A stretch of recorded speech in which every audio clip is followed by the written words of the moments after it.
Nearly 2 decades ago, this was me. I was an advertising and branding professional, and I loved it.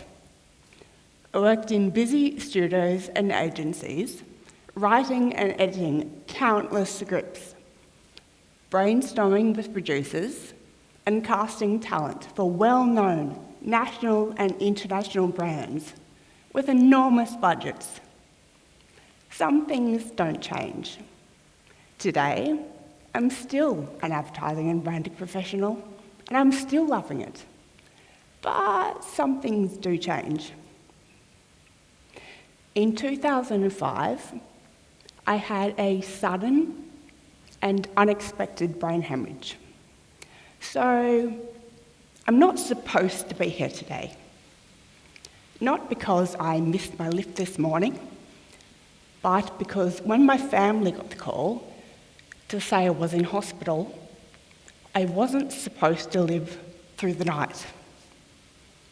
I did, but spent the next 3 weeks in a coma and 2 months on life support, where I suffered pneumonia, had heart attacks, countless seizures, and every single one of my organs shut down.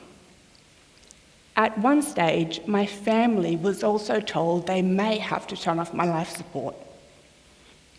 That didn't happen, but the long hours in rehabilitation certainly did.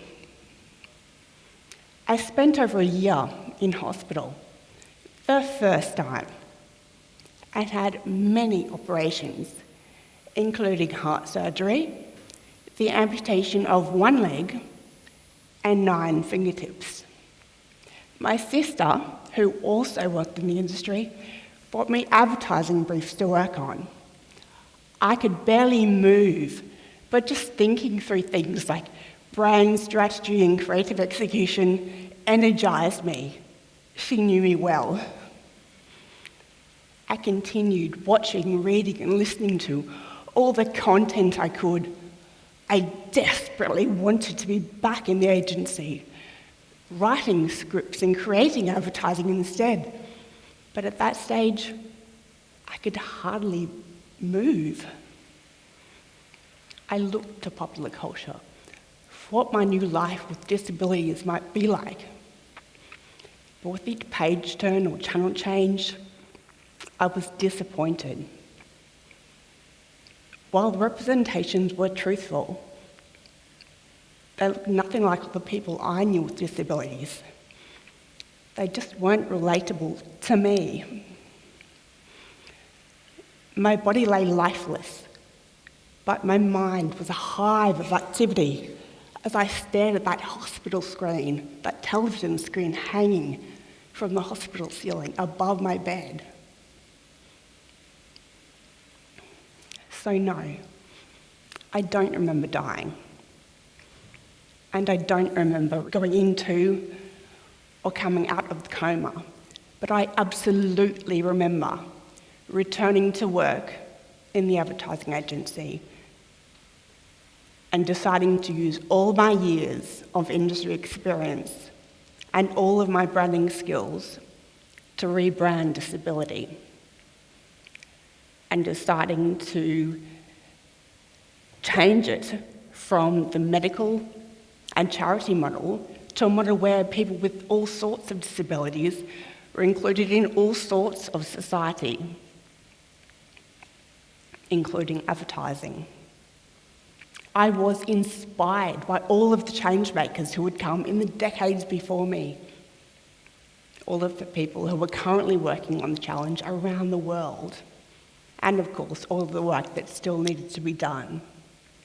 It's important to note at this time that I knew very little about disability. Well, I knew that I had a lot of them, but I also recognised that I had a lot to learn about the rich, complex and diverse disability community. But what I did know about was media, marketing and advertising. So while I was listening and learning from the disability community, I began doing research about the representation of disability on my own home turf, the advertising industry. Roughly 20% of our community has a disability.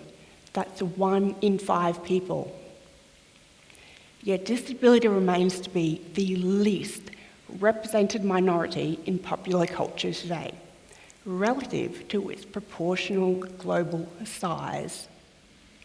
Now, there are multiple statistics that would support this, but recent Nielsen data shows us that people with disability are shown in just 1% of advertising during prime time.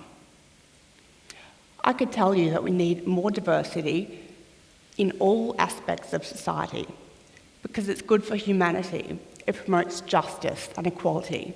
And yes, all of that's true, and I want representation for all of those reasons. But there are people like social justice champions and human rights lawyers who are far more qualified to talk about those things than I am. But as a media, marketing and advertising professional, however, I am qualified to talk about business. While I used to be part of the problem, I could now see the problem instead. That also meant that I knew exactly what information the decision makers needed to, well, make better solutions, make better decisions about the inclusion of disability in their content. By combining my professional background and my lived experience, I wanted to do far more than simply talk about the problem when I could really be part of the solution. So now I've been working with business and industry for a number of years to help them find solutions that really do serve the business community and their bottom line. I completely understand that for some companies, the only thing that can instigate change is if there is a solution where there is a forecasted positive return on investment. And that's okay, I'm a pragmatist. I understand. If that's what it takes to get a job well done, then so be it. Remember when I said that roughly 20% of our community has a disability? That's 20% market share. And they, including me, have spending power and want to see themselves truthfully and regularly represented in the media, marketing and advertising they consume. Smart companies, including a few global multinationals, have already done the maths and realised the enormous commercial and economic benefits of embracing the disability community. 20% market share is frankly too big to ignore. Or, to be blunt, my legs don't work, but my credit card does. Globally, the estimated disposable income of people with a disability is a staggering $1.9 trillion. That's roughly the same spending power of China. And let's not forget that it's not just people with a disability making these consumer decisions.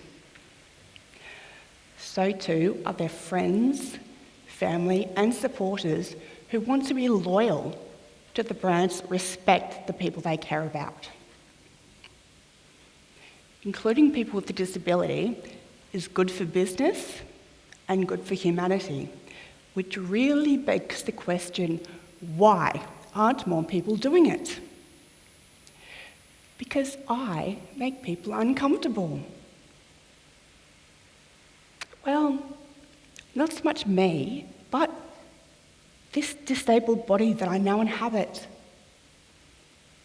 Well, disability may make some people uncomfortable, but business leaders need to become comfortable with their discomfort because the world's largest minority is not going away, and neither is our spending power.